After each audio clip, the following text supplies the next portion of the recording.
आप नहीं है, सभी के ऊपर लागू होता है। में आप नहीं, सभी के ऊपर लागू होता है। मैं ऐसे मैं ऐसे लोगों को जानता हूँ जो कई सालों से ऐसे ही भटक रही हूँ सर। 20 सालों से वेरी एस्ट्रोलॉजी ट्रू। कर रहे हैं और वो भटक ही रहे हैं, मगर वो किसी जगह पर रुक नहीं रहे। उसका रीजन ये है कि हम एक जगह पर टिक नहीं रहे हैं। जब तक हम टिकेंगे नहीं तब तक हम कुछ नहीं कर सकते। इसमें आपको टिकना पड़ेगा, धैर्य रखना पड़ेगा, पेशेंस रखना पड़ेगा। गलत होने की ताकत होनी चाहिए हमारे अंदर। हमें पता होना चाहिए कि मैंने प्रेडिक्शन देनी है चाहे मैं गलत हूँ, पर सर आपको हमारी किस्मत है, आप मिल गए हमको। नहीं नहीं, ऐसा नहीं है मैम। ये मैं सर कोई इतना हमारी वो नहीं हूँ। मैं एक नॉर्मल पर्सन हूँ। बस मुझे इसमें थोड़ा सा इंटरेस्ट है इसलिए, और ये प्रारब्ध है हमारा कि हम और आप साथ साथ हैं यहाँ पे, और कुछ नहीं है इसमें। नहीं सर, मैंने बहुत ग्रुप अटेंड किए हैं सर, पर आप उन सबसे ऊपर हो। मैं अंदर से मन से कहती हूँ सर। नहीं वो अब बिल्कुल आपको कोई लालच नहीं, कुछ नहीं। आपका ऐसा है तब मैम, बहुत बड़प्पन है, नहीं सर, आशीर्वाद है। मैं बड़े महसूस लोगों कर जो रही आपको हूँ सर। सपोर्ट मैंने करते भी बहुत ये इस बात से तो मैं भी सहमत हूँ हाँ जी, भैया, बहुत वाकई ऊपर हो में सर आप। हैं। अरे उन सबसे ऊपर हो। सच में सच चलो में। चलो चलो, और अभी इनके लिए हम चाहते हैं भगवान अब इनको लंबी आयु दे और ऐसी मी सेवा टू, अब मी टू। अभी अभी अभी सबका धन्यवाद। अभी हम इस टॉपिक पर आते हैं, क्योंकि हाँ, तो सर वर्मा सर आप कुछ पूछ रहे थे तो उस पर हम डिस्कस कर लेते हैं। आप कुछ कह रहे थे सर?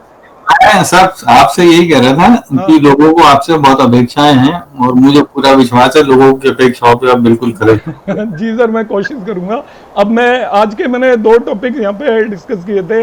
एक क्योंकि हम ये केपी की भी क्लास है, इसमें एक बर्थ टाइम रेक्टिफिकेशन का एक टॉपिक आया था, लास्ट क्लास में आया था।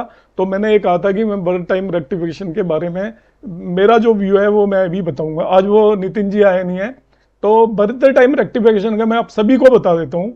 मैंने काफ़ी काम किया है। आप मेरा बर्थ टाइम रेक्टिफिकेशन की मेरी जो चैनल है उसकी प्लेलिस्ट में जाएंगे तो उसमें आपको 8-10 वीडियोस मिलेंगे। अलग अलग टेक्निक्स मैंने अप्लाई की है वैदिक एस्ट्रोलॉजी की, केपी की नहीं अप्लाई की है मैंने। तो ये एक मैं अपने एक सेमिनार का मैं किस्सा आपको बता रहा हूँ कि बर्थ टाइम रेक्टिफिकेशन में क्या था। तो यहाँ पर क्या होता है, इसके एस्ट्रोलॉजी के बहुत बड़े बड़े ग्रुप हैं, आपको टीवी पे दिखते होंगे बहुत सारे। जो हमारे बाबा टाइप एस्ट्रोलॉजर आते हैं, लंबी लंबी दाढ़ी, 50 तरह की मालाएं पहनकर, और कोई गंजा है, कोई किस तरीके का रूप धारण करके जो आते हैं टीवी पे, वो सारे आते हैं उसमें। तो वो बर्थ टाइम रेक्टिफिकेशन पर एक ये लेक्चर दे रहे थे कि ये बर्थ टाइम रेक्टिफिकेशन ऐसे करना चाहिए। मेरा एक क्वेश्चन था वहां पे जो मैं अभी आप सबके सामने भी फ्लोट कर रहा हूं कि मेरे पास एक नेटिव आया, उसने कहा मेरा जन्म 9:20 का है। मैं उसका बर्थ टाइम विदाउट इवेंट कैसे उसको गलत प्रूव कर सकता हूं? 9:20 पे क्या दुनिया में कोई आदमी पैदा ही नहीं हुआ होगा? या दिल्ली का ही वो पर्सन आया है और उसने मुझे टाइम दे दिया कि मेरा बर्थ टाइम 9:20 का है। अब हम लोग क्या करते हैं, बहुत सारे लोग, कि ये इसने 9:20 बताया, इसका बर्थ टाइम गलत है। गलत किस बेस पे है? वो कुछ कॉम्बिनेशन ढूंढ के लाएगा, इसका सब लॉर्ड उसके उस लॉर्ड से नहीं मिल रहा है, या इसकी अंतरदशा इस चीज की नहीं है। तो आप ये बताइए कि जो पर्सन 9:20 पे पैदा हुआ उसके बारे में क्या है? इसका मतलब तो उसकी कुंडली तो बन ही नहीं सकती, क्योंकि हम तो कह रहे हैं कि 9:20 पे जो पर्सन बॉर्न हुआ है उसका उसके कॉम्बिनेशंस हमारे हिसाब से बैठते ही नहीं है। तो प्रैक्टिकली क्वेश्चन ये अराइज होता है कि कोई भी बर्थ टाइम हम करेक्ट करने के अधिकारी हैं ही नहीं। बर्थ टाइम करेक्ट हम तभी कर सकते हैं जब हमें उस पर्सन के इवेंट मालूम है लाइफ के। कुछ बड़े बड़े इवेंट हुए हैं और हमें एस्ट्रोलॉजी प्रॉपरली आती है और हम देख रहे हैं कि भाई ये जो इवेंट हुए हैं वो इस कुंडली के हिसाब से, जो इसने हमें बर्थ टाइम दिया है उस हिसाब से मैं जो कुंडली बना रहा हूं ये इवेंट मैच नहीं कर रहे हैं। यदि इवेंट मैच नहीं कर रहे हैं तब तो हम ये कंक्लूड करेंगे कि बर्थ टाइम में कुछ इशू है। अदरवाइज सीधा ही देखते ही यदि आप बर्थ टाइम को करेक्ट करने की कोशिश कर रहे हैं तो वो आप एक्चुअली बिल्कुल ही गलत कर रहे हैं, क्योंकि मैंने जो लॉजिक दिया, हर समय पे दुनिया में व्यक्ति पैदा होते हैं। कोई ऐसी एक सेकंड नहीं जाती जिसमें कोई वर्ल्ड में पैदा नहीं होता। या आप बड़े शहरों को ले लो, छोटे टाउन को ले लो, हर 1-2 मिनट में किसी न किसी की बर्थ होती रहती है। तो हर एक बर्थ टाइम करेक्ट होता है। कोई भी एस्ट्रोलॉजर को बिल्कुल भी ये राइट नहीं बनता कि वो उस बर्थ टाइम को करेक्ट करने की कोशिश करे। अब मैंने जो क्वेश्चन फ्लोट किया है, यदि वो आपको समझ में आया है तो आप उसको दिमाग में रख सकते हैं कि बर्थ टाइम जब भी हमारे पास एक पर्सन आता है, केपी में इन जनरल मैं बता देता हूं। केपी में क्या होता है कि हम सब लॉर्ड और सब लॉर्ड तक भी चले जाते हैं और सब लोड वगैरह ये मिनटों में सेकंडों में ही चेंज हो जाते हैं, और सब लोड भी बहुत कम टाइम के अंदर चेंज हो जाता है। तो केपी के अंदर क्या होता है कि यदि बर्थ टाइम एक्यूरेट नहीं है तो वो आपका बर्थ टाइम एक्यूरेट नहीं है तो प्रेडिक्शन हमारी सही नहीं जाएगी, क्योंकि हमारा सब लोड ही सही नहीं होगा। तो सब लोड सही नहीं है तो सारा कुछ खेल सब लोड का है वहां पर। तो हम क्या करते हैं केपी में, एस्ट्रोलॉजर्स क्या करेंगे, उसका बगैर किसी मतलब के सबसे पहले बर्थ टाइम रेक्टिफाई करेंगे। मगर इस चीज का आंसर मैं अभी भी आपके सामने भी बता रहा हूं, आप में से बहुत लोगों ने केपी की है, बर्थ टाइम रेक्टिफिकेशन भी किया है, कि आपको पता कैसे चला कि इसका बर्थ टाइम गलत है। आपने कहा कि इसका तो सब लॉर्ड इसके नक्षत्र लॉर्ड से मैच नहीं कर रहा, ये चीज इससे मैच नहीं कर रही। तो उस पर्टिकुलर टाइम पर जो पर्सन बॉर्न हुआ होगा, जो टाइम उसने बताया है, तो उसकी वो चीज तो मैच करेगी ही नहीं। इसलिए आप बर्थ टाइम को गलत, मेरी एडवाइस है कि जो भी नेटिव आपके पास बर्थ टाइम लेकर आ रहा है, जो बता रहा है, आप उसे ही करेक्ट मानकर आगे की प्रेडिक्शन देने की कोशिश करें। यदि आपको लगता है कि इसमें कुछ एरर है, वो तभी माने जब उसके लाइफ के जो इवेंट हो चुके हैं बड़े बड़े। अब लाइफ के बड़े इवेंट किसके होंगे? जिसकी उम्र होगी 35 साल। तो 35 साल की उम्र वाले ने क्या हुआ, एजुकेशन ले ली होगी, उसकी नौकरी लगी होगी, उसकी मैरिज होगी, उसके बच्चे हो गए होंगे, तो वो 3-4 डेट आपको दे देगा कि मेरी इस डेट को मैरिज हुई है, मेरी इस डेट को नौकरी लगी है, मैं ये मेरी क्वालिफिकेशन है। अब आपने कुंडली उठाकर देखी, आप जिस तरीके से भी देख रहे हो, तो आपको लग रहा है कि भाई कुंडली के हिसाब से इसकी इस डेट पर मैरिज होनी चाहिए थी, और ये इस डेट पर नहीं हो रही, आसपास भी नहीं हो रही। इसकी इस टाइम पर नौकरी लगनी चाहिए थी, मगर ये आसपास भी नहीं लग रही, ना ये दशाएं मैच कर रही हैं, ना ट्रांजिट मैच कर रहा है। तब जाके आप डाउट क्रिएट करिए कि ये जो टाइम दे रहा है वो टाइम में थोड़ा बहुत एरर है। एक दूसरा क्वेश्चन, ये क्वेश्चन बहुत आता है, यहाँ पे सर होंगे एक, तो उन्होंने भी मुझे अपनी कुंडली दी थी, उसमें मैंने बर्थ टाइम उनका रेक्टिफाई करने की कोशिश की थी, जितना मुझे ज्ञान है उसके बेस पर। जब लग्न आपकी बदल रही है तब यह बहुत ही क्रूशियल हो जाता है, बाकी किसी केस में क्रूशियल नहीं है, कि हमारी 2-3 मिनट के अंदर लग्न चेंज हो रही है। अब हमें बर्थ टाइम को बिल्कुल ध्यान से देखना है। अब इसका एक मैं आपको वैसे कॉमन सूत्र बता देता हूं। ये हरिदास गुरु हैं एक आपके हरिद्वार के, तो ये उनका एक कंसेप्ट है जो मैं आप सब लोगों की नॉलेज के लिए बता देता हूं। इसको वो कोई बहुत बड़ा लॉजिक उन्होंने नहीं दिया, मगर इसको बहुत सारे लोग यूज करते हैं, और ये ट्रेडिशनल एस्ट्रोलॉजर्स यूज करते हैं कि आपको लग्न की डिग्री, या तो जब लग्न संधि पर कोई भी व्यक्ति पैदा होता है, जब लग्न बदलने वाली होती है उससे 2-3 मिनट पहले, तो यदि आपका टाइम में गलती है तो वो लग्न या तो पिछली होगी या अगली होगी, दोनों में से कोई भी एक लग्न हो जाएगी। सपोज मैं एग्जांपल ले लेता हूं, 12 बजे दोपहर में सपोज सिंह लग्न राइज कर रही है, और 12:03 पे वो बदल के कन्या लग्न हो जाती है। अब किसी व्यक्ति का जन्म सपोज 12 बजे के आसपास हुआ, और उसमें टाइम में थोड़ी भी एरर है, 12 बजे हुआ और उसका टाइम बाय द वे आपको डॉक्टर ने नोट करके 12:05 बता दिया, तो 12:05 होते ही आपने उसकी लग्न को क्या लिख लिया है? आपने लिख लिया है कि ये कन्या लग्न है, जबकि उसका जन्म 12 बजे हुआ है 5 मिनट पहले, तो उसकी सिंह लग्न होनी चाहिए। तो उसको हम बोलते हैं लग्न संधि। जिसकी भी लग्न की डिग्री 29 के आसपास है या 1 डिग्री के आसपास है, वो संधि के अंदर है, उसकी लग्न 2-4 मिनट आगे पीछे आप टाइम करोगे तो बदल जाएगी। ऐसे केसेस में हमें बहुत केयरफुल होना है, बाकी किसी केसेस में आपको बर्थ टाइम रेक्टिफिकेशन पे बहुत ज्यादा फोकस नहीं करना है। तो आपको कैसे करेंगे, इसको वेरीफाई कैसे करेंगे?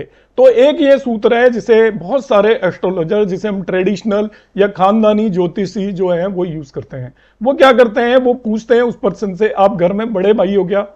सबसे बड़े हो, तब उसकी डिग्री आप हायर वाली ले लोगे। मतलब आप मान के चलोगे कि इसकी 29 डिग्री जो आ रही है जिस टाइम पर, या 29.5 डिग्री आ रही है, वो इसका टाइम करेक्ट है। और यदि आप घर में सबसे छोटे हो, दूसरा है सबसे छोटे होना। आज के टाइम पे तो 2 ही बच्चे होते हैं या एक ही होता है, तो एक पे तो लगेगा नहीं, मगर जैसे किसी के 2 बच्चे हैं, यदि वो बड़ा है जो आपके पास आया, तब आपकी वो लगन लोगे जिसकी डिग्री हाईएस्ट है, 29 पॉइंट समथिंग है। और यदि आप छोटे हो तो वो लोग हैं जिसमें उसकी डिग्रीज 1 डिग्री या 2 डिग्री हो रही है। तो ये मैं किस केस में बता रहा हूं आपको, मैं उस केस में बता रहा हूं बर्थ टाइम रेक्टिफिकेशन करने का फॉर्मूला जब किसी पर्सन की लग्न बदल रही हो। बर्थ टाइम रेक्टिफिकेशन जब लग्न बदल रही हो तब करना बहुत ज्यादा जरूरी है, क्योंकि लग्न ही बदल रही है अब तो सारा गेम ही चेंज हो जाएगा यदि हम उसका बर्थ टाइम रेक्टिफाई नहीं करेंगे। दूसरा, इसमें आपको एक और चीज का ध्यान रखना है बर्थ टाइम रेक्टिफिकेशन के अंदर कि पर्टिकुलर पर्सन के इवेंट आप जरूर नोट कर लें। अब इवेंट में मैं आपको एक चीज बता देता हूं, इवेंट किस तरीके से नोट करना है।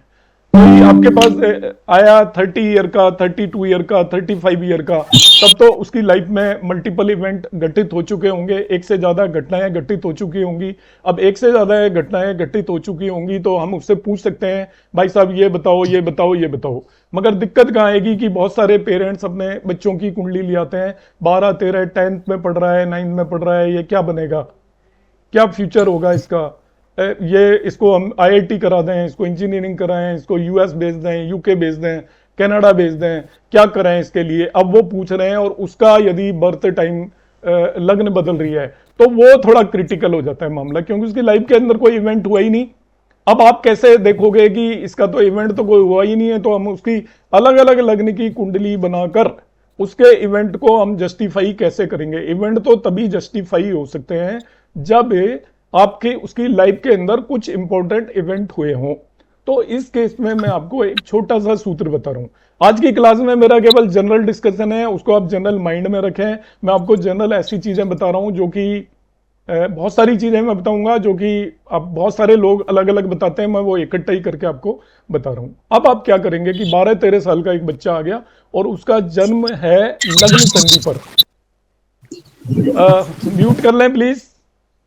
हाँ, मैं क्वेश्चन लूंगा, थोड़ा सा मैं जब बोल के थक जाऊंगा तब, अभी मैं बोलने की बारी है तो मैं चाह रहा हूं थोड़ा सा थक लूं, फिर मैं आपसे क्वेश्चंस लूंगा, ठीक है। तो अभी थोड़ा मैंने जो सोचा हुआ है मैं बता देता हूं, वरना फिर मैं थोड़ा भूल जाऊंगा कि क्या क्या बताना था। तो अब जैसे एक 12-13 साल का बच्चा आ गया हमारे पास और उसके पेरेंट्स आ गए और उन्होंने कहा कि भाई आप देखिए और ये इसकी तो लग्न भी चेंज हो रही है और हमें तो डाउट है कि इसका टाइम यही होगा क्या।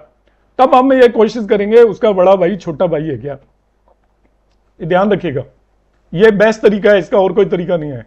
एल्डर और यंगर ब्रदर सिस्टर जो भी हैं उन्हें देख लीजिए आप और उनका टाइम ले लीजिए यदि वो करेक्ट है तो, और उनके टाइम के बेस पर उसको हम मैच करने की कोशिश करेंगे। मतलब एक इवेंट हमें पता चल गया ना कि उसके यंगर ब्रदर या सिस्टर बॉर्न हुए हैं, या उसका एल्डर ब्रदर की कुंडली देखेंगे तो एल्डर ब्रदर की कुंडली से पता चल जाएगा कि वो कब बॉर्न हुआ होगा। उसकी कुंडली की दशा अंतर दशाओं को हम देखेंगे।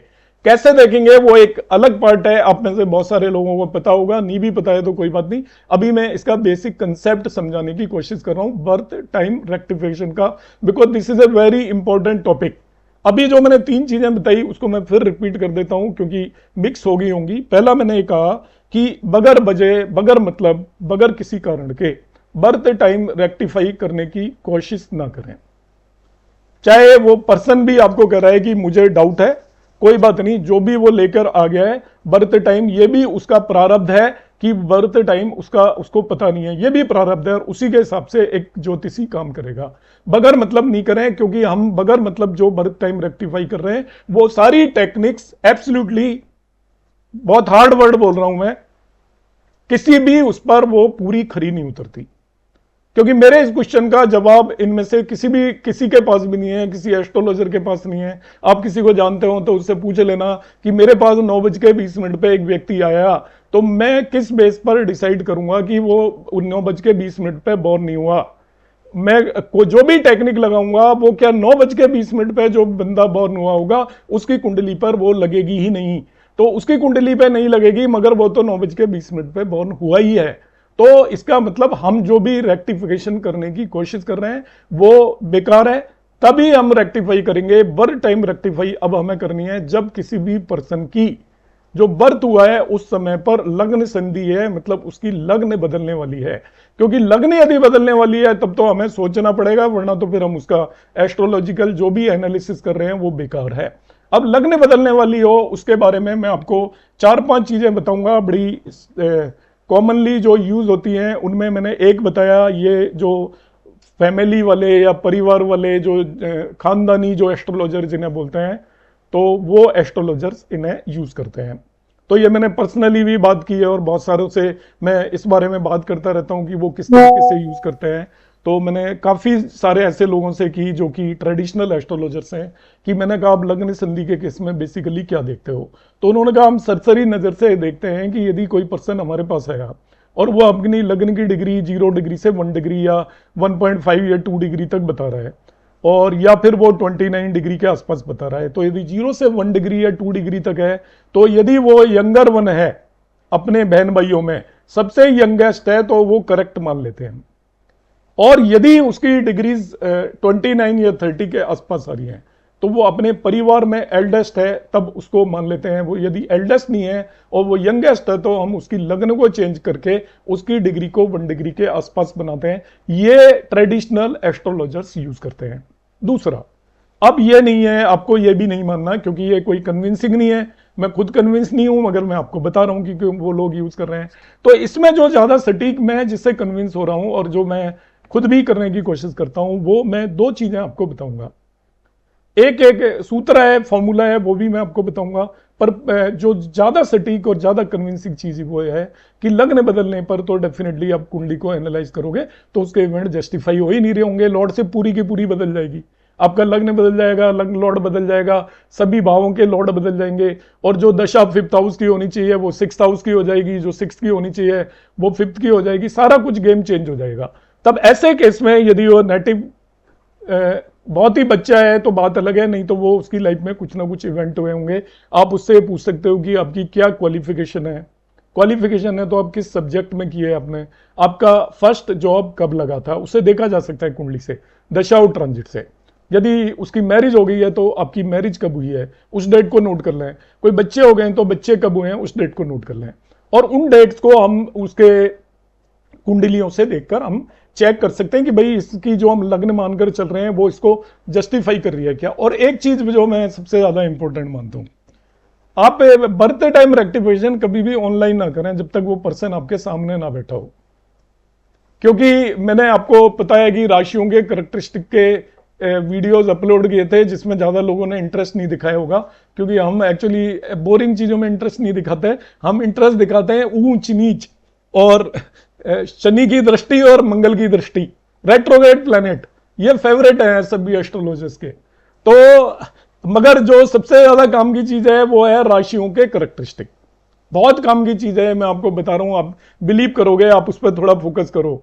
मेरे पास एक पर्सन आया और यदि मुझे एक्सपीरियंस है, यदि मैं लोगों से मिलता रहता हूं, तो एक एस्ट्रोलॉजर की ये जरूर ड्यूटी होनी चाहिए, जब भी आप किसी से मिलते हो तो उससे उसकी लग्न पूछो। आप इसलिए नहीं पूछो कि आप उसके बारे में कुछ कंक्लूड कर रहे हो, आपको एक एक्सपीरियंस मिलेगा कि इस पर्सन की ये लग्न है, इसका कितने कैसे किस तरीके के करैक्टरिस्टिक हैं, अब मतलब उसका बॉडी स्ट्रक्चर कैसा है, बात किस तरीके से करता है, अपने आप को किस तरीके से प्रेजेंट करता है, वो सारी चीजें आपको पता चलेंगी। उससे आप लग्नों को समझना शुरू करेंगे। जब आप लग्न को समझना शुरू करेंगे तो आप बहुत सारी चीजें एस्ट्रोलॉजी की सीख जाएंगे। बड़ी छोटी सी बात है मगर ये बहुत बड़ी बात है। बर्थ टाइम रेक्टिफिकेशन में इसका बहुत बड़ा रोल है। जो लग्न संधि पर जो लोग बॉर्न होते हैं, तो अब देखिए, एक सिंह लग्न है और एक कन्या लग्न है, दोनों में दिन रात का अंतर है। सिंह लग्न और कन्या लग्न के बंदे बिल्कुल अपोजिट होते हैं। आप यदि एस्ट्रोलॉजर हैं और आप यदि उनको इस जो मैं बता रहा हूं उसको आप प्रैक्टिस कर रहे हैं, तो आप उन्हें 1 सेकंड में देखते ही आपको पता चल जाएगा इस पर्सन की सिंह लग्न हो ही नहीं सकती, इस पर्सन की कन्या लग्न ही है पक्का। या इसी तरीके से आप देखोगे आपका मिथुन या कर्क, मिथुन और कर्क में बहुत ज्यादा डिफरेंस है। मिथुन वाला जो मेल भी होगा ना, वो भी मतलब ये कोई ऑफेंड ना हो, फीमेल की तरह बात करेगा, इस तरीके से बात करेगा, बहुत पोलाइट होगा वो बोलने में, उसका बात करने का तरीका होगा। बहुत सारे लोग इस तरीके के होते हैं, बहुत ज्यादा पोलाइट वे में बात करते हैं। या किसी की टॉरस या आपका एरीज है, तो एरीज और टॉरस में जो लग्न संधि पर जो भी बॉर्न हुए, तो एरीज का अलग ही एटीट्यूड होगा, उसके अंदर कुछ भी नहीं होगा तो भी वो एक अलग ही अपना दिखाएगा कि भाई मैं तो एक्सटर्नली वो ऐसे एक्सप्रेस करेगा, उसके अंदर एक अलग ही तरीके का एटीट्यूड होगा।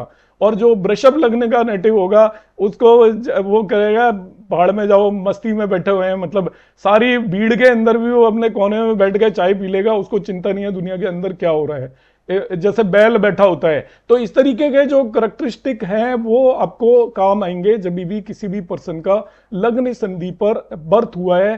तो आप यदि उससे मिल भी नहीं पा रहे हो तो उसको उसके बारे में बात जरूर पूछें कि आपका एटीट्यूड कैसा है, जल्दी से गुस्सा आता है क्या आपको, आप सुस्त बैठे रहते हैं क्या, आप जल्दी से रिएक्ट नहीं करते हैं क्या। इस तरीके की आपको राशियों के करैक्टरिस्टिक पता है, वो बहुत ज्यादा काम आने वाले हैं जब भी लग्न संधि पर किसी भी व्यक्ति का बर्थ होता है। उसका रीजन क्या है कि लग्न संधि पर लग्न बदल जाती है, लग्न बदलने से उसके पूरे उसके खुद के इनहेरेंट करैक्टरिस्टिक भी बदल जाते हैं, फिर आप कुछ एक इवेंट को जस्टिफाई करने लगेंगे। तो इस तरीके से आप उसका एक्यूरेट एक्चुअली लग्न डिसाइड करने में कामयाब हो पाएंगे। तो दूसरा एक मैं जो फॉर्मूला है, जो आपने यदि मेरे वीडियोस देखे हों, बर्थ टाइम रेक्टिफिकेशन जो देखना चाहता है तो मैंने उसमें कई सारी टेक्निक्स, कोई 8-10 वीडियोस मैंने अपलोड किए हैं अलग अलग टेक्निक्स के, वो आप मेरे चैनल पर देख सकते हैं। मगर मैं एक यहाँ पर एक चीज़ और बता देता हूँ जिसे यूज़ करते हैं, हालांकि वो भी मुझे बहुत कन्विंसिंग नहीं लगती, तो मैं दोनों ही चीज़ें बता भी रहा हूँ और मैं साथ में ये भी कह रहा हूँ कि वो मुझे बहुत ज़्यादा कन्विंसिंग नहीं लगती। उसमें क्या करते हैं, ये टेक्निक है, हम मातृकारक को पकड़ते हैं। मातृकारक जो होता है कुंडली के अंदर आपके जितने भी ग्रह हैं उनमें राहु केतु को छोड़कर जो 4th नंबर पर जो आता है डिग्री वाइज, उसको मातृकारक बोलते हैं। मतलब जो भी राहु केतु के अलावा बाकी 7 ग्रहों को डिग्री वाइज हम ऑर्डर में अरेंज कर लेंगे, जिसकी डिग्री 4थे नंबर पर आती है। हाईएस्ट डिग्री वाले को आत्मकारक बोलते हैं, सेकंड हाईएस्ट को अमात्यकारक, थर्ड हाईएस्ट को भातृकारक, और जिसका 4था नंबर आता है उसको हम मातृकारक बोलते हैं। तो आपको क्या करना है, मातृकारक प्लेनेट को पकड़ लेना है, नोट कर लेना है कौन है, और इसके बाद आपको जाना है D24 चार्ट में। D24 चार्ट एजुकेशन के लिए होता है, ध्यान रखना है। तो मातृकारक कौन सा प्लेनेट है, आपकी जन्म कुंडली में 4थे नंबर पर डिग्री का जो भी प्लेनेट है वो मातृकारक है, उसको आपने नोट कर लेना और D24 चार्ट के अंदर जाना है।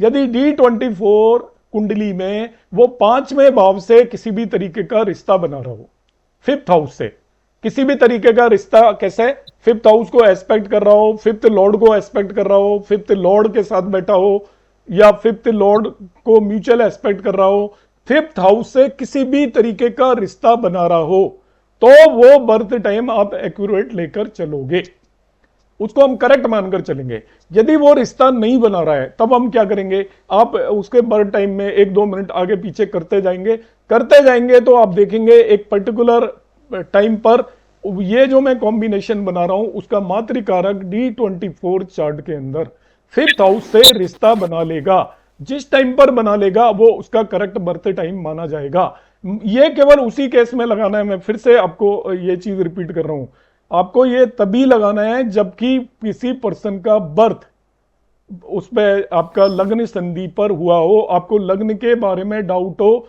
तभी लगाना है। अदरवाइज इस कॉम्बिनेशन को आपने नहीं लगाना है, बगैर मतलब नहीं लगाना है, क्योंकि आपको बर्थ टाइम रेक्टिफिकेशन की जरूरत नहीं है, बर्थ टाइम कंफर्मेशन की जरूरत है। और बर्थ टाइम कंफर्मेशन किस केस में करना है, जब किसी भी पर्सन की आपको लग्न के बारे में संदेह हो, डाउट हो, तभी करना है, अदरवाइज नहीं करना है। अब ये मैं बोल के अब पार्शियली थक चुका हूं, दूसरे टॉपिक पर बाद में बात करूंगा। तो मैं अभी कोई कुछ पूछना चाहता है तो वो, या अपने व्यूज भी रखना चाहता है तो वो रख सकता है। तो हम 1 by 1 बात करेंगे। तो हैंड रेज किया हुआ है अनिल जी ने, वर्मा सर ने किया हुआ है। अनिल जी आप पूछ लीजिए पहले। अनिल ही आपका नाम? अनिरुद्ध देशमुख। ओके अनिरुद्ध जी पूछिए। हाँ सर, आपने बताया लग्न संधि पर ये करना है, पर कभी कभी नवमांश लग्न भी संधि पे होता है, तो नवमांश लग्न संधि पे तो उस टाइम में कर सकते क्या? ऐसा है कि नवमांश लग्न संधि पर है तो उस केस में आपका क्वेश्चन ठीक है, मगर आपको नवमांश से रिलेटेड बगैर इवेंट के आप नहीं करोगे उसे, क्योंकि आप उसको कंफर्म कैसे करोगे, नवमांश से रिलेटेड कुछ ना कुछ इवेंट होना चाहिए, वरना आप जो करोगे उसकी कंफर्मेशन का कोई भी तरीका नहीं है। आपका केवल आपका लग्न चार्ट के अंदर ही हमारे पास कंफर्मेशन का तरीका होता है। नवांश में तो जब तक पर्सन की मैरिज वगैरह नहीं हुई होगी या इस तरीके का कोई इवेंट नहीं हुआ होगा तो हम जो भी करेक्शन करेंगे उसको वेरीफाई कैसे करेंगे? तो आप नवांश में इसको इन जनरल नहीं करोगे क्योंकि वेरिफिकेशन करना जरूरी है। तो कौन से इवेंट्स देख सकते हैं फिर नवमांश लगने के लिए? वैसे तो आप ग्रहों की हम बल देखते हैं, मेन तो वो आपका 7th हाउस का डिविजनल चार्ट होता है, तो आपको ज्यादा ही एक्यूरेट देखना है तो 7th हाउस के जितने भी एट्रीब्यूट्स हैं उनके लिए वैसे हर चीज के लिए नवांश देख सकते हो, मगर आपको जो टाइमिंग वगैरह हम 7th हाउस से रिलेटेड मतलब मैरिज वगैरह की टाइमिंग ही वेरीफाई करते हैं, और बगैर टाइमिंग के या जिसकी मैरिज होगी तो उसके वाइफ के कैरेक्टरिस्टिक के बेस पर हम नवांश को वो कर सकते हैं चेक, क्योंकि नवांश स्पाउस का एक्चुअली डिविजनल चार्ट है। तो स्पाउस के बारे में पता हो या वो मैरिज का इवेंट आपकी लाइफ के अंदर कब हुआ है या आपकी मैरिड लाइफ कैसी चल रही है, उसके बगैर नवांश को उतना आप कंफर्मेटिव वे में हम उसको वेरीफाई नहीं कर सकते। ओके ओके, पता चल गया, thank you. Okay Verma sir. Sir आपने एक बड़ी जेन्युइन स्टेटमेंट दिया है इस पे आज डिस्कशन में कि जन्म तो हमेशा ही होता रहता है और जरूरी नहीं है कि हर पत्री में ये वाले जो करेक्शन है इवन मातृकारक D24 लग ही जाए। अगर नहीं भी लग रहा है तो उस समय किसी का तो जन्म हुआ ही होगा ना। हाँ करेक्ट मैं कह रहा हूँ, मैं तो खुद ही कह रहा हूँ ये बात। हाँ तो ये बात बड़ी मुश्किल लगती है, नंबर 1। नंबर 2, वो कर्नल A.K. गॉड की बुक है जिसमें इन्होंने 4-5 रूल दिए कि जन्म होता है लग्न लॉर्ड की प्रत्यंतर दशा से। वो बता देता हूँ, वो आपका वो सर आपके वीडियो में देखा हुआ है। हाँ, सब बिल्कुल आपने देख रखे हैं। पद वाला भी वीडियो आपका देखा हुआ है। सब देख रखे हैं। उसमें सबसे पहला आपने यही लिखा हुआ है जो ये बताया है कि 29 डिग्री पे एल्डर सिबलिंग होगा, उसको एडजस्ट देते हैं। तो बात यह है कि ये रूल कहीं लगते हैं और कहीं नहीं लगते हैं, और मैंने एक व्यक्ति को देखा है जिसको कंफ्यूजन है लग्न में, और उसको दोनों लग्न चेंज कर लो सारी लाइफ की इवेंट भी मैच कर जाती है, कोई भी लग्न ले लो। करेक्ट ऐसा भी होता है। जी बिल्कुल करेक्ट। तो अब इसमें इस सब्जेक्ट में जब इतना सारा कंफ्यूजन है तो फाइनली क्या करें? हाँ उसमें सर ऐसा है कि जो आपने जो दूसरी बात बताई ना, देखो पहली बात तो मैं खुद ही बोल रहा हूँ कि मातृकारक वाला भी ये कॉम्बिनेशन है, मैं बता रहा हूँ लगेगा या नहीं लगेगा। देखिए सर उसमें क्या करना है, जो मैंने आपको बीच में एक बात बोली उस पर आप फोकस करें।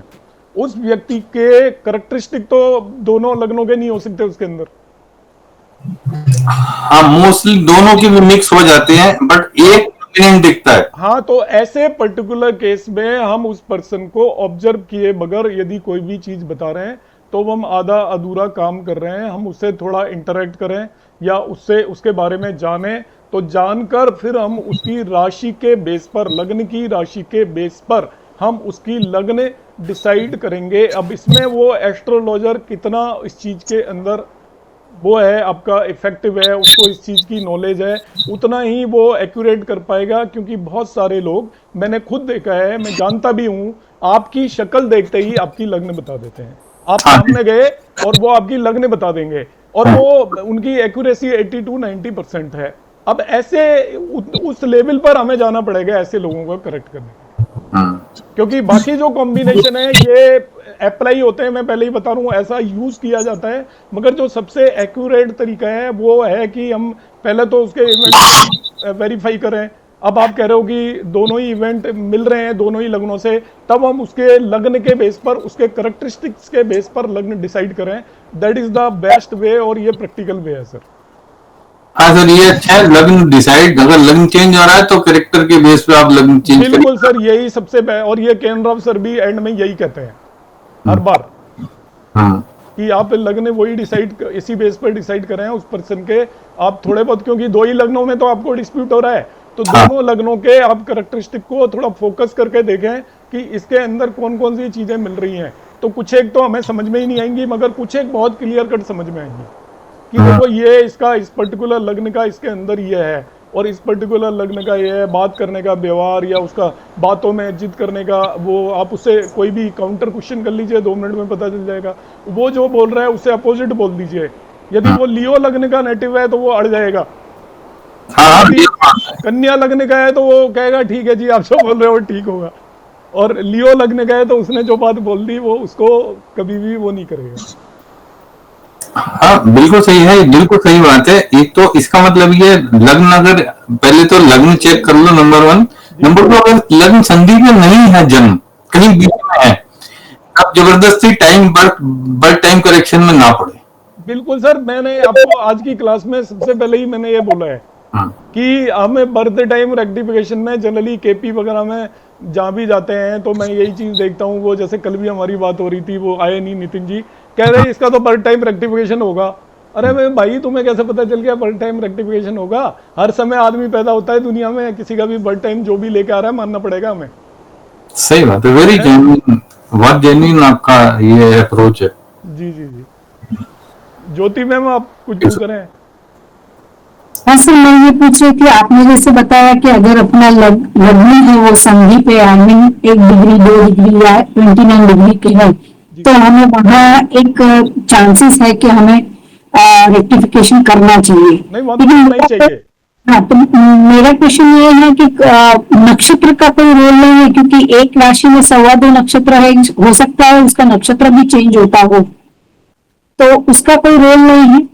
ऐसा है कि एक्चुअली जो मैडम अभी जैसे बात कर रहा था ना कि हम उसको थोड़ा उस चीज पर फोकस करें जिसको हम ज्यादा क्लियरली विजिबल कर सकते हैं, देख सकते हैं, तो हम क्या होगा किसी कंक्लूजन पर पहुंचेंगे। अब क्या है कि नक्षत्र के जो एट्रीब्यूट्स हैं या करैक्टरिस्टिक हैं वो आप उतने डिटेल में नहीं जानते जितना कि राशि के जानते हैं। फिर आप क्या करोगे, नक्षत्रों में 27 नक्षत्रों में फंसोगे, अभी हम 12 में फंसना चाहते हैं।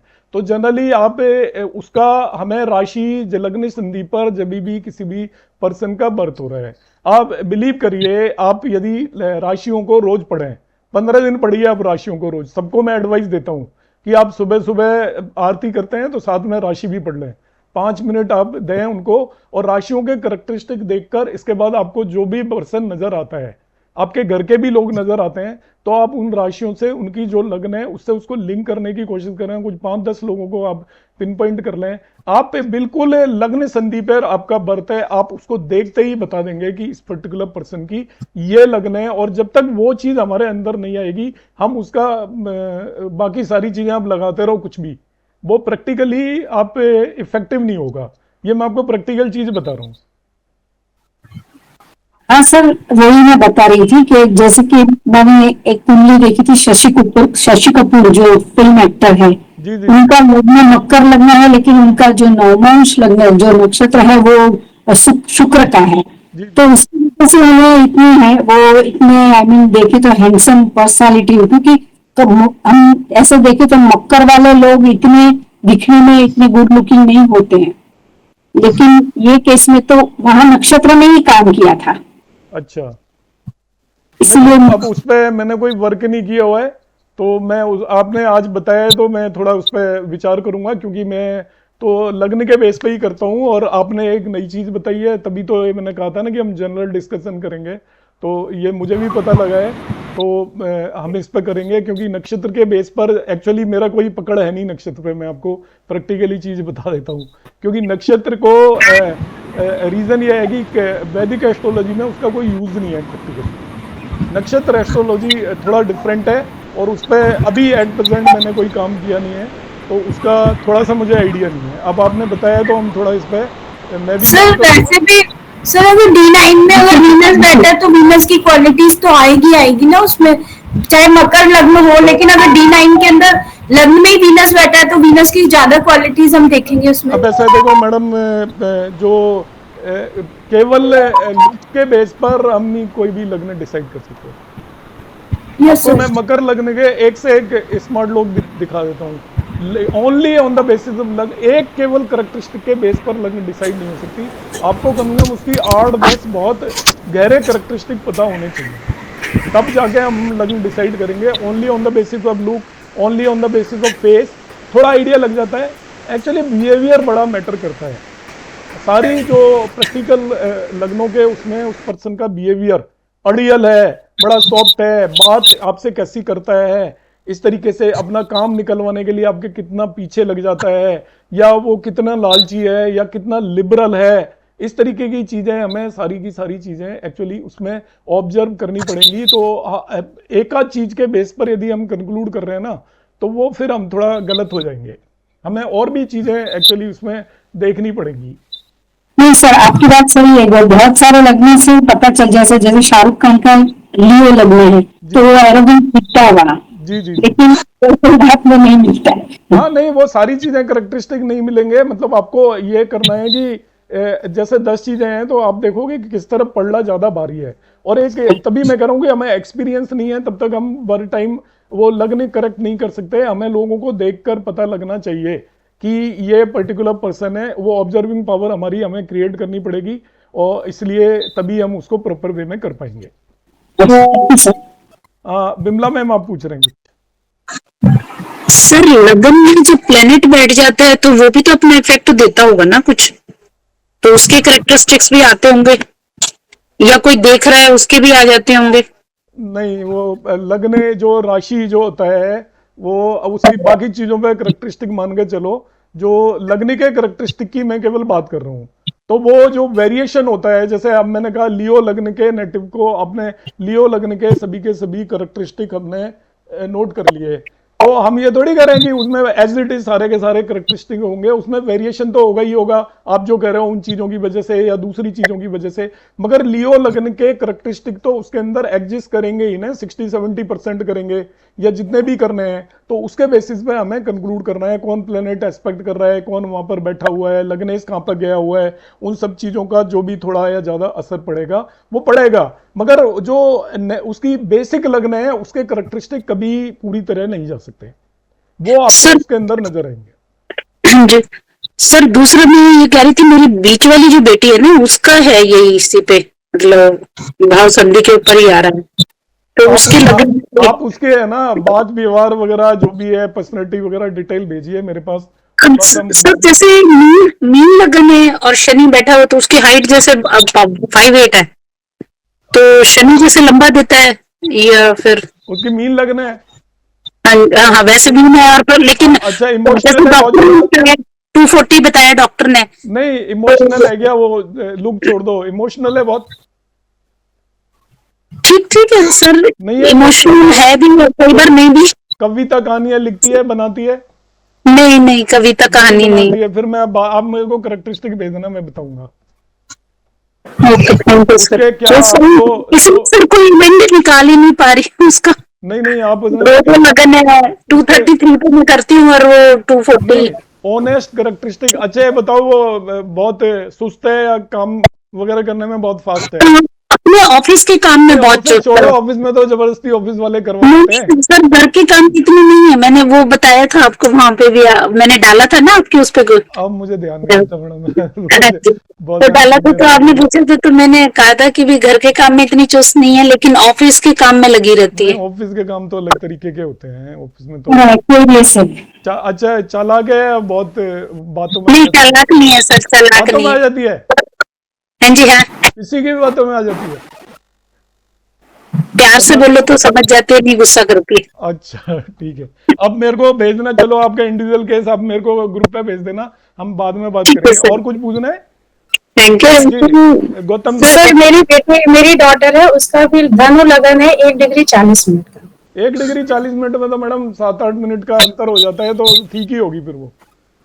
और जो है, लेकिन जैसे कि मुझे लगता था कि अभी छोटी है वो 12 साल की, तो पहले मुझे डाउट था कि इसकी डिग्री सही है कि नहीं। जब मैंने एस्ट्रोलॉजी सीखना चालू करा तो पहले अपने इंसान लगाता है ना चाहते हुए भी, तो देखा। लेकिन अब जैसे मुझे लगता है कि उसकी चीजें काफी मैच करती हैं, हालांकि उसकी लगन में राहु बैठा है। तो पहले सूर्य की दशा मिली बचपन में, तो वो तो निकल गई 6 साल की ऐसी। फिर जब उसकी चंद्रमा की दशा हुई, उसने 3rd आई एक्टिवेशन का कोर्स करा।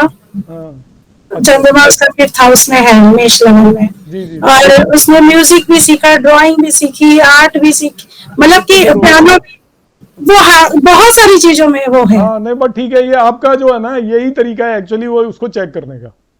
आपने जो बताया है that is the proper way, जो हम आज की क्लास में डिस्कस कर रहे हैं वो यही है कि आपको बर्थ टाइम में यही करना है। गौतम सर आप पूछ रहे हैं कुछ?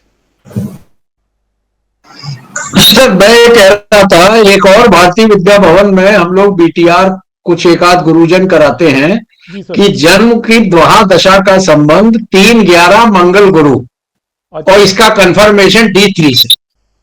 अच्छा अच्छा। ये हमने किया है, काफी कुछ सही मिलता है इससे। करेक्ट करेक्ट सर, अब वो सही कह रहे हैं, पर वो बेसिकली उसमें भी जैसे बीटीआर वहाँ पे भी क्या करते हैं कि ये मैं भारतीय विद्या भवन का भी एग्जांपल बता देता हूँ। और ये सर वर्मा सर तो नहीं है, मेरे साथ एक दो जने हैं, मैं भारतीय विद्या भवन में वो बीटीआर इसी से करा रहे थे। मेरे इस क्वेश्चन का आंसर वो नहीं दे पाए कि उन्होंने क्या किया, बीटीआर किया कि उस पर्सन का जन्म 9:20 का गलत है। तो वो ये चीज मैच ही नहीं कर रही थी उस केस में जो आप अभी बता रहे हैं, तो उन्होंने उसका टाइम करेक्ट कर दिया। तो मैंने कहा कि भाई 9:20 में जिस भी पर्सन का जन्म हुआ है वो उसका आप कैसे करेक्ट कर सकते हो ये चीज। तो ये सर जन्म संधि पर यदि हो रहा है तब तो हम लगा सकते हैं, आप जो बता रहे हो ये मुझे भी मालूम है, पर इन जनरल यदि हम बर्थ टाइम रेक्टिफिकेशन कर रहे हैं तो फिर वही इशू आ जाता है कि नहीं सर, बिना कुछ पता किए, बिना इवेंट, जैसे छोटा बच्चा आया, 3 साल का बच्चा आया, तो उसके केस में कोई इंसिडेंट तो इवेंट तो है नहीं, तो इवेंट के लिए भाई यही पता कर सकते हैं कि बड़ा है छोटा है, 3-11 मंगल गुरु D3 से कंफर्मेशन, और उसी से इसके अलावा और मदर की कैसी डिलीवरी हुई, क्या प्रेगनेंसी लॉस भी नहीं हुई, तो ये हम 3-4 अंतरदशा पे कंफर्म कर लेते हैं। नहीं वो करेक्ट है सर, पर ये एक मेरा जो वही काउंटर जो क्वेश्चन है जो मैं एक्सप्लेन कर रहा था अभी कि आपके पास वो बच्चा आ गया और उसका आप करेक्ट दिया, आपको ये चीज सही नहीं लगी कि आप उसके पेरेंट्स ने, आप समझना सर जो मैं चीज बता रहा हूँ एक बार, कि उसके पेरेंट ने कहा इसका सुबह 7:10 पे जन्म हुआ, आपने लगाया, उसकी कुंडली वगैरह बनाई, D3 से आपने लिंक किया, 7:10 के हिसाब से वो चीजें लिंक नहीं हो रही। प्लीज म्यूट करिएगा, किसकी आवाज आ रही है? हाँ 7:10 प्रवीण जी, हाँ 7:10 उसके पेरेंट्स ने हमें टाइम बताया, मैं एक एस्ट्रोलॉजर बैठा हुआ हूँ, मैंने ये वाला कॉम्बिनेशन लगाया, ये सेट नहीं हुआ, नहीं फिट हुआ, तो मैं उसका टाइम करेक्ट कर रहा हूँ। ठीक है सर गौतम सर? जी सर, जी सर। अब तो इसका मतलब जो 7:10 पे भी तो किसी का जन्म हुआ होगा, उसके बारे में क्या है? वो ठीक है, उसमें हम जैसे और हम आगे स्टेप जाते हैं, मदर की डिलीवरी कैसी हुई उसका कंफर्मेशन D12 से हमने कर लिया, इस तरह हम कुछ करके आगे। हाँ वो करेक्ट है, फिर ठीक है सर कि हम एक से ज्यादा चीजों को यूज कर, हम बीटीआर तभी करेंगे जब हम उस स्पेन में 2-3 चीजें वेरीफाई कर लेंगे। करेक्ट, वो तो वो बीटीआर करने का प्रॉपर वे है, मैं भी यही एक्सप्लेन करने की कोशिश कर रहा हूं कि हम लोग यही करते हैं, वी डू दिस। हाँ ठीक है जी जी, आपका ठीक है, क्योंकि जनरली लोग क्या है बगैर किसी उसके कर लेते हैं। आप इवेंट को यदि कंफर्म कर रहे हो तब तो वो आपका बीटीआर है ही, फिर तो आप जब भी बर्थ टाइम रेक्टिफाई कर रहे हो, यदि आपको पता लग रहा है कि भाई ये जो भी इवेंट है आप उसको चाहे मदर की डिलीवरी से कर रहे हो या जैसे मैंने कहा छोटे बहन भाई कोई भी बॉर्न हुए हैं उसके बेसिस पर कर रहे हो, या उसके फादर के साथ कोई इवेंट हुआ है उसके बेसिस पर कर रहे हो, देन तो कोई इशू ही नहीं है, फिर तो ठीक है आपकी बात। हाँ वो वही है, और छोटे छोटे इस तरह के और सूत्र है कि दशा का 6 से संबंध है, फादर का प्रमोशन हुआ, कुछ चेंज हुआ नहीं हुआ प्रोफेशन में, इस तरह के 4-6-10 चेकलिस्ट बना ली है। हाँ वो करेक्ट है सर, वो तो इवेंट यदि आप कर रहे हो तो ठीक है, मगर हम जैसे कई बार क्या होता है कि जो फॉर्मूलों के बेस पे ऐसे करते हैं बगैर किसी इवेंट के, तो वो चीजें इलॉजिकल हो जाती है थोड़ी सी, इवेंट या दैट इज नॉट फेयर। सही। हाँ जी, हाँ जी जी सर। जी योगेश जी। सर मेरा बस एक ही क्वेश्चन है कि केपी में तो आपने बिल्कुल सही बताया कि अगर हम नहीं करते लगन संधि वाले पे ही करना है, बाकी नहीं करना, लेकिन अगर वैदिक पे आए तो वैदिक पे अगर ना करें हम बर्थ रेक्टिफिकेशन, तो जो हमारे षोडश वर्ग चार्ट हैं वो सही नहीं बैठेंगे ना फिर? हाँ करेक्ट है, वो तो पर वो जो क्वेश्चन वो ये राइज होता है ना कि बर्थ टाइम रेक्टिफिकेशन का पीछे लॉजिक क्या है, क्यों कर रहे हैं हम? बट इसलिए करना चाह रहे हैं कि हम जानना चाह रहे हैं कि उसका एक्चुअल लगन क्या है, वो कौन सा ग्रह कौन से भाव में बैठा हुआ है। नहीं क्योंकि अगर लग्न संधि पे तो करना है, वो तो मैं खुद ही बोल रहा हूँ, बाकी केसेस में क्यों कर रहे हैं हम? बाकी केसेस में भी ऐसा अगर लगन सही डिसाइड नहीं होगा तो फिर वो अलग भाव दिखेगा ना हमें, जो मान लीजिए अगर नहीं, लग्न यदि सही नहीं है, मतलब लग्न संधि पे जन्म है, तब तो मैं कह ही रहा हूँ कि हमें वेरीफाई करना ही पड़ेगा। अगर लग्न संधि पे भी जन्म अगर नहीं है, मान लीजिए, तो फिर नवमांश वगैरह के जो चार्ट है, नवमांश वगैरह में तो सारा नवमांश ही चेंज हो जाएगा, D30 पूरा चेंज हो जाएगा, D60 चेंज हो जाएगा। डिसाइड कैसे करोगे कि ये गलत है? हाँ, उसी के भी रूल्स हैं क्या सर? नहीं, इसके कोई रूल नहीं है। जितने भी रूल हैं वो सब इस बात का आंसर नहीं करते कि उस समय पर जो वो बंदा लेकर आया है टाइम, उस समय पर जिसका बर्थ हुआ है, व्हाट अबाउट हिम। तो क्या बर्थ तो हर समय पर होता है, आप बर्थ टाइम को गलत नहीं कर सकते। आप ये कह सकते हो कि इस पर्टिकुलर पर्सन का ये बर्थ टाइम नहीं है, दोनों में डिफरेंस है। और देखिए, एक बर्थ टाइम को गलत करते हैं हम एक्चुअल में कि नहीं ये बर्थ टाइम नहीं है क्योंकि इस पे ये लॉर्ड इसको नहीं देख रहा। मैं ये कह रहा हूँ कि पर्टिकुलर पर्सन का बर्थ टाइम रॉन्ग हो सकता है, मगर उसके इवेंट आपको कुछ ना कुछ मालूम होने चाहिए, इंपॉर्टेंट इवेंट, जो यदि आपको लग रहा है कि वो इवेंट जस्टिफाई नहीं हो रहे हैं कुंडली में, तब हम सोचेंगे कि इसके बर्थ नहीं, 5-10 मिनट का सब फर्क तो किसी के भी बर्थ टाइम जो लेके आएगा वो हो ही सकता है 5-10 मिनट का, और 5-10 मिनट में कई अपने शोल्डर वर्क चार्ट में चेंज हो जाएंगे। तो फिर हम अगर शोल्डर वर्क चार्ट देख के अगर किसी की प्रेडिक्शन करेंगे तो वो प्रेडिक्शन फिर सही नहीं बैठेगी। तो आपको मैं बताऊं एक प्रैक्टिकल चीज, आपने किसी को देखा है D60 देखते हुए? सब उसमें देख लेते हैं लोग जब ज्यादा परेशानी होती है, या मेडिकल एस्ट्रोलॉजी के वक्त देख लेते हैं। इन जनरल D60 D30 वगैरह तक ज्यादातर लोग पहुंचते नहीं है। उसका रीजन यही है कि हमको ये एज्यूम करके चलते हैं कि हमारे पास जो कुंडली में बर्थ टाइम है और उसमें 2-4-5 मिनट का पक्का डिफरेंस होगा, और 2-4-5 मिनट में इन जनरल, मैं हर एक केस में नहीं कर रहा, बाकी जो इंपॉर्टेंट डिविजनल चार्ट हैं वो नहीं बदलते। बाकी डिविजनल चार्ट को बदलने में अराउंड 10 मिनट के आसपास का अप्रोक्सीमेट टाइम बोल रहा हूँ, उतना लगता है। नवांश भी इतने जल्दी नहीं बदलता, 4-5 मिनट में। कुछ लोगों का बदल सकता है मगर इन जनरल नहीं बदलता। ऐसे ही आपका सप्तांश चार्ट भी नहीं बदलता, दशमांश भी नहीं बदलता इतने कम टाइम में। तो हम क्या करते हैं, हम ये एज्यूम करके चलते हैं कि इसके बर्थ टाइम में 2-4-5 मिनट की एरर होगी, इसलिए जनरली ज़्यादातर लोग D30 और D60 मतलब हायर डिविजन्स पर नहीं जाते, क्योंकि D60 चार्ट हमें तभी देखेंगे जब उसका 1 मिनट तक टाइम, आपका 1.5 मिनट तक टाइम करेक्ट हो, और जो कि इम्पॉसिबल है, किसी का भी नहीं होता। इसलिए D60 चार्ट एनालाइज हम नहीं करते, जो आप कह रहे हो, इसलिए नहीं करते वो, क्योंकि हमें पता ही नहीं है कि उसका बर्थ टाइम इतना एक्यूरेट है क्या। और 1 मिनट तक दुनिया में किसी का भी बर्थ टाइम एक्यूरेट नहीं होता। ऐसे कोई वो डॉक्टर वो स्टॉप वॉच नहीं लगा के बैठा होता कि नहीं अब बर्थ हो गया, अब बता दें हमें इमीडिएटली। वो पहले अपना पूरा काम पूरा करता है, और जो भी है, एक तो बर्थ ही डिफाइंड नहीं है, हम किस चीज़ को मानकर चलें। अलग अलग लोग अलग अलग चीज मानते हैं, बिल्कुल। उसमें ही 5-10 मिनट का डिफरेंस है उन सब चीज़ों में, इवेंट में। ठीक है सर, ठीक है जी। निधि मैम, जी निधि मैम। हाँ सर, ये थोड़ा सा बहुत ही मतलब माइंड ब्लोइंग टॉपिक है आज का। इसमें मेरे पास भी एक कुंडली है जिसमें मरकरी 0 डिग्री पे है। तो जब बर्थ मतलब उस समय मैंने बनवाया था, आज से 25 साल पहले, तो जो एस्ट्रोलॉजर ने बनाया उसने उसको दूसरे भाव में रख दिया, और जब अब मैं एस्ट्रो सेज से निकालती हूँ तो वो मुझे तीसरे भाव में नजर आता है मरकरी। तो 0 डिग्री का क्या लेते हैं हम सिग्निफिकेंस, एक ये मेरा क्वेश्चन है। वो मरकरी एग्जैक्ट 0 डिग्री पर है? एग्जैक्ट 0 डिग्री दिखाता है। एस्ट्रो सेज में भी? एस्ट्रो सेज में 0 डिग्री दिखाता है।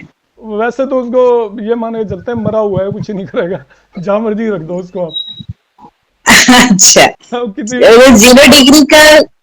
0 डिग्री का कोई मीनिंग नहीं होता मतलब? नहीं, 0 डिग्री कुछ सेकंड तो होगा, यदि बिल्कुल ही 0 डिग्री है तो वो उसकी power actually as a planet बिल्कुल खत्म हो जाती है, चाहे वो ऑड साइन में हो, इवन साइन में हो, क्योंकि 0 डिग्री को आप 30 डिग्री भी तो बोल सकते हो। जो 0 डिग्री, हाँ 0 डिग्री तो सही बात है, 30 भी हो सकता है वो। हाँ, मृत प्राय हो गया, वो बहुत डेड हो गया। अब मेरे को कुंडली भेजना, तो मैं आपके क्वेश्चन का आंसर मेरे पास है नहीं बेसिकली, और तो मैं ये उसको आप दो, मैं उसको क्वेश्चन का आंसर ढूंढ के आपको बताऊंगा। बाकी इतना श्योर है कि वो बिल्कुल प्लेनेट मर गया, कुछ ना कुछ मिनट या सेकंड तो होंगी। 0 डिग्री तो बहुतों की होती है, मगर जैसे जो पुराने जमाने में जो लोग बनाते थे, हाथ से कुंडली बनाते थे, वो कोई डिग्री विग्री तो लिखते नहीं थे। अच्छा नहीं तो वो अपने को मालूम नहीं। एस्ट्रो सेज पे एग्जैक्ट 0 डिग्री आ रहा है और वो 0 डिग्री उसने थर्ड भाव में रख दिया है। अच्छा ऐसा। उसका आप चलो वो बाकी लगन वगैरह तो ठीक है ना? जी जी, वो सब ठीक दिखता है। और इसमें भी यहाँ पे भी मेरा प्रश्न यही है सर, जैसे लग्न के तो कैरेक्टरिस्टिक्स हम देख लेंगे, लेकिन चंद्र राशि भी तो उसको असर करती है ना सर, मिक्स होता है, करती है वो, ठीक है। जो पर्सनालिटी है। नहीं, चंद्र राशि बिहेवियर पे ज्यादा असर डालती है बजाय पर्सनैलिटी के। जी तो जी, वो चंद्रमा मन का कारक होता है, तो मन पे ज्यादा असर जी। डालेगी, और तो उससे हम देख सकते हैं। खैर तो आप नहीं, जैसे भी आप जो सिंह लग्न का जो मुझे बता रहे थे कि वो आदमी अड़ जाएगा, तो ये उसका बिहेवियर ही हो गया ना सर। आप ऐसे तो नहीं बोल सकते कि ये उसका मतलब लग्न के हिसाब से उसने एक्ट किया है या चंद्र राशि के हिसाब से उसने रिएक्ट किया है। नहीं, ऐसा है कि उसका जो अड़ने का जो है ना, वो सिंह लग्न का जो पर्सन अड़ेगा ना, वो थोड़ा वायलेंट वे में अड़ेगा। उसका जो बिहेवियर होगा वो सिंह लग्न से मैच करेगा, क्योंकि सिंह लग्न किंग है हर तरीके से। वो आपका उसका लॉर्ड भी किंग है, सन इसी तरीके से सिंह लग्न का इसलिए एग्जांपल लिया है। और सिंह वो उसका साइन, मैं हूँ सिंह लगन वाली। आप मैं खुद भी सोच रही हूँ। नहीं, वो मेरे साथ होता है। मेरे को अगर कोई गलत बात कहेगा तो मैं उसको गलत सिद्ध करके ही दिखाती हूँ कि भाई तूने ये गलत बात कैसे दी, मेरा सिंह लगन है। करेक्ट। हाँ सर, मैं भी सिंह लगन हूँ, लेकिन मैं काफी एडजस्ट कर लेती हूँ। कहाँ कर रहे हो अभी? नहीं कर रहे ना? पता लग रहा है। यहाँ देखिए, आपने मुझे उस चीज की परमिशन दी है कि आप प्रश्न पूछ सकते हैं। नहीं मैडम, वो हम सब लोग एक ही उसमें है, वो मुझे कोई इशू नहीं है। उसमें क्या होता है कि अगर आपको जिस चीज की नॉलेज है ना, अगर आप उस चीज की नॉलेज रखते हो तो आप पढ़ते हो। हाँ नहीं, वो करेक्ट है। तो मैं अदरवाइज आप एडजस्ट करते हो। मेरे अंदर कोई इस चीज की ईगो नहीं है, मुझे सारी चीजें चीजें पता है, वही मैं बता रहा हूँ। आप सब लोगों को सब पता है। लग्न से जिस राशि में बैठ जाता है वो एडजस्टमेंट करवाता है। जिस राशि में बैठ जाता है, मूवेबल में बैठ जाए तो फिर वो एडजस्ट करवा देता है। हाँ ठीक है। देखो ऐसा है कि हम मैं जो डिस्कशन कर रहा हूँ, एक्चुअली क्या है, मैं फिर से वही चीज बता रहा हूँ कि हमें क्या करना है कि कम से कम चीजें रखनी है। आपको एक मोहल्ले के अंदर रहना है, सब लोगों को जान जाओगे आप। और यदि आप सोचोगे पूरे आपके सिटी के सब लोगों को आप जाने, आप किसी को भी नहीं जान पाओगे। तो में आप क्या करिए, जितना कम चीजें को इस्तेमाल करना आता हो, बगैर तेल और मसाले के सब्जी बनाना सीखिए। और जितने ज्यादा मसाले डालोगे तो उतना ही कॉम्प्लिकेटेड होता जाएगा। आप इसमें एज सिंपल एज राशि के कैरेक्टरिस्टिक आप याद कर लीजिए। आप हर पर्सन को राशि आप लग्न देखकर बता दोगे, इसकी लग्न ये है, हर एक की बता दोगे। मैं बताता हूँ, वहाँ पे हम उसमें जाते थे भारतीय विद्या भवन में, कैंटीन में 2-3 रिसर्च के स्टूडेंट थे। मैं आज से 3-4 साल पहले की बात बता रहा हूँ। वो वहीं बैठे बैठे जो भी आता था उसकी लग्न बताते थे, और वो 80-90% सही होती थी। ऐसे ही पूछते थे, भाई साहब आपकी लग्न ये है ना, ऐसे बताते थे वो इवन, क्योंकि वो उस पर काम कर रहे थे, तो उनकी प्रैक्टिस हो गई थी। तो हो जाती है केवल देख कर भी, पर्सनैलिटी से भी बता देते। जी सर, मीनू मैम। हाँ जी, नमस्कार सर। जी नमस्कार मैम। सर, जो अभी ये 0 डिग्री के प्लैनेट का डिस्कशन चल रहा है, इसमें मेरा बेटे का भी ऐसे ही है। उसका कुंभ लगन है और लगन भी 0 डिग्री पे राइजिंग है, और लगन में जुपिटर भी 0 डिग्री पे राइजिंग है। लगन 0 डिग्री है? हाँ जी। तो आप लगन करेक्ट की बर्थ टाइम वगैरह उसका रेक्टिफाई करने की कोशिश की? रेक्टिफाई करने की कोशिश नहीं की। अभी उसकी एज 14 है, 9th क्लास में है वो। तो हमने तो उसी टाइम से उसका चार्ट बनाया जो डॉक्टर ने दिया था। आप भेजो उसे, रिसर्च करते हैं थोड़ा सा। तो मैं भी यही सोच रही थी कि आप ग्रुप पे डालो, मगर उसके कुछ कैरेक्टरिस्टिक जरूर डाल देना कि कैसा है, और वो कैरेक्टरिस्टिक ईमानदार होने चाहिए। ऐसे जी आपका बेटा है तो उसकी अच्छी चीजें बताओ, खराब चीजें ना बताओ, है ना? नहीं सर, बिल्कुल। कुंभ लगन के अकॉर्डिंग जैसे उसमें शनि का राहु का इफेक्ट आता है, जुपिटर भी लगन में है, बेशक 0 डिग्री का है। उन सब चीजों को छोड़ दो, केवल लगन और कैरेक्टरिस्टिक बता देना, क्योंकि वो प्लेनेट वगैरह देखने की जरूरत नहीं पड़ेगी, मैं देखूंगा जरूर से। हाँ, लेकिन जैसे सर उसका मून 2nd हाउस में पाइसिस में, तो वो इसी हिसाब से बहुत टॉकेटिव है। तो ये कुछ चीजें तो काफी एग्जैक्ट मैच होती हैं। अच्छा, मून 2nd हाउस में पाइसिस में? मून 2nd हाउस में पाइसिस में बहुत हमारे घर में सबसे ज्यादा बोलता है वो। इतना बोलता है। बोलेगा वो? हाँ जी। बाद में कम बोलेगा, शादी होने तो बिल्कुल नहीं बोलेगा। अच्छा हाँ देख लेना, अब मैं बता रहा हूँ, नोट कर लो आप। अच्छा ठीक है। और वो मतलब हमेशा बातें वो ऐसी करते हैं कि घर में डिस्प्यूट हो जाए, 6 लॉर्ड है ना सेकंड हाउस में, तो वो बोलता अभी आप मैडम इसको भेजो। ठीक है सर, मैं भेज देती हूँ ग्रुप पे, आप एक बार चेक कर लीजिएगा। हाँ तो हम उस पर डिस्कस करते हैं। जी वर्मा सर, आप कुछ पूछ रहे थे। भारती विद्यावन मैडम दिल्ली के अंदर है। सर मैं तो राकेश गौतम जी से रिक्वेस्ट कर रहा हूँ, उन्होंने कौन सी चेकलिस्ट बनाई हुई है, ग्रुप में सर्कुलेट कर दे, हम भी सुन ले, देख ले। क्या सर, क्या राकेश गौतम जी, आपने कोई चेकलिस्ट बनाई हुई है बीटीआर की, अभी जो आप बता रहे थे? हाँ, बीटीआर के कुछ छोटी सी चेकलिस्ट है, 2-4-5 ही है उसमें, उससे कर लेते हैं कंफर्म। हाँ जरा ग्रुप में तो भेजना। भेजो भेजो सर, मैं भी स्टडी करूंगा, वीडियो बना डालूंगा आपके लिए, आप भेज दो उसको थोड़ा काम करके। मैं सब लोगों के फायदे के लिए उसका एक वीडियो और बना दूंगा। मैं बनाता रहता हूँ, कहीं से भी कोई भी चीज मिलती है तो मेरा काम यही है बस कि मैं सब लोगों को बताऊं। पहले थोड़ा काम करूंगा, मुझे ठीक लगेगा तो फिर मैं एक्चुअल कुंडलियों पे लगाऊंगा 8-10 पे, जिनका मुझे बर्थ टाइम पता है, और वो आप जो बता रहे हो वो तो फिर तो बहुत बढ़िया हो गया जी। हाँ जी, हाँ जी। अनी देशमुख जी। यस, हाँ मेरा और एक क्वेश्चन था कि बहुत से सर मैं देखे कि जब जाते हैं ना तब